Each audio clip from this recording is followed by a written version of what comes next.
Hello ये तो हम लोग कर रहे थे गवर्नमेंट एग्जाम्स के लिए पाइप एंड रजिस्ट्रेशन का क्वेश्चन। तो आज हमारा क्वेश्चन नंबर थर्ड की बारी। तो चलिए चलते हैं अपने क्वेश्चन की ओर। तो हमसे क्वेश्चन नंबर थर्ड क्या कह रहा है। Pipe A B together can fill a tank in 16 घंटे while pipe C alone can empty the full tank in 24 घंटे। तो हमसे ये कह रहा है कि ए और बी मिलके 16 घंटे में पाइप को भर देते हैं। जो पाइप है वो टैंक को भर देते हैं और जो सी अकेला है वो 24 घंटे में खाली कर देता है। तो हमसे कहा जा रहा है कि पाइप ए और बी लगातार खोल दिए गए 10 घंटे के लिए, बाद में बंद कर दिए गए। तो हमसे ये पूछा जा रहा है कि जो पाइप सी है वो खोल दिया गया तो वो कितनी देर में टैंक को खाली कर देगा। तो ये हमसे क्वेश्चन कहा जा रहा। और चलिए बढ़ते हैं अपनी आंसर की ओर। सॉल्यूशन मैंने पहले ही लग दिया है, तो बस कुछ नहीं करेंगे, हम लोग अपने सॉल्यूशन को सॉल्व करेंगे और हमारा आंसर फटाक शीना आ जाएगा। तो सबसे पहले हम लोग बात करें कि हमें कितना दिया गया था। हमें दिया गया था 16 और कितना दिया गया था तीसरे वाले का कितना था, दूसरे वाले का हमारा 16, पहले का 16 दिया गया था, इसका 24 दिया गया था। 16 और 24 दिया था, तो इसका एलसीएम कितना आएगा, 16 और 24 का एलसीएम कितना आएगा।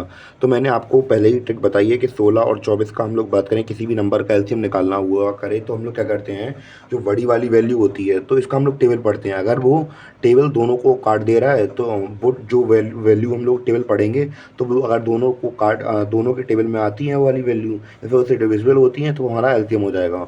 जैसे 24 था, 24 बन जाए 24 होता है, तो फिर क्या बस 16 की टेबल में आता है, नहीं आता है, तो फिर इसके बाद हम इसका अगला बढ़ाएंगे।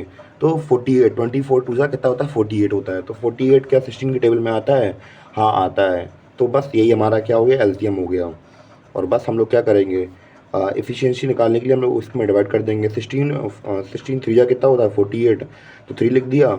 और 24 टू जा कितना होता है 48 होता है। क्योंकि हमने यहाँ पे माइनस में क्यों लिखा, क्योंकि ये ए प्लस बी की एफिशिएंट यानी कि साथ में वैल्यू थी और ये केवल सी की थी, ये खाली कर देता है तो ये माइनस में लिखेंगे हम लोग इस वजह से कि खाली कर देता है। तो यहाँ पे भी हम लोग माइनस में लिखेंगे और इन दोनों की ए प्लस बी की कितनी है 3 है हमारी, और हमने यहाँ पे लिख भी दिया है।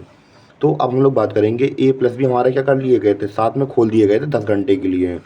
अब ए प्लस बी की साथ में कैपेसिटी कितनी है 3 है, तो 10 घंटे के लिए खोल दिया गया, 10 घंटे के लिए खोल दिया गया। एक घंटे की कैपेसिटी कितनी है, 3 घंटे, 3 काम इसकी कैपेसिटी है। 10 घंटे खोल दिया गया तो 10 घंटे में इन्होंने कितना काम कर दिया, 30 काम कर दिया। और यही काम अब सी हमारा कितनी देर में करेगा। सी की इफिशियंसी कितनी थी हमारी, सी की इफिशियंसी थी 2, कितनी थी 2, और काम कितना है 30 है, बस 2 से डिवाइड कर देंगे तो 15 घंटे में हमारा सी खाली कर देगा। और हमारा जो आंसर हो जाएगा वो क्या हो जाएगा, 15 घंटे बी में दिया गया तो बी हमारा आंसर हो जाएगा। उम्मीद है कि आपको क्वेश्चन समझ में आया हो।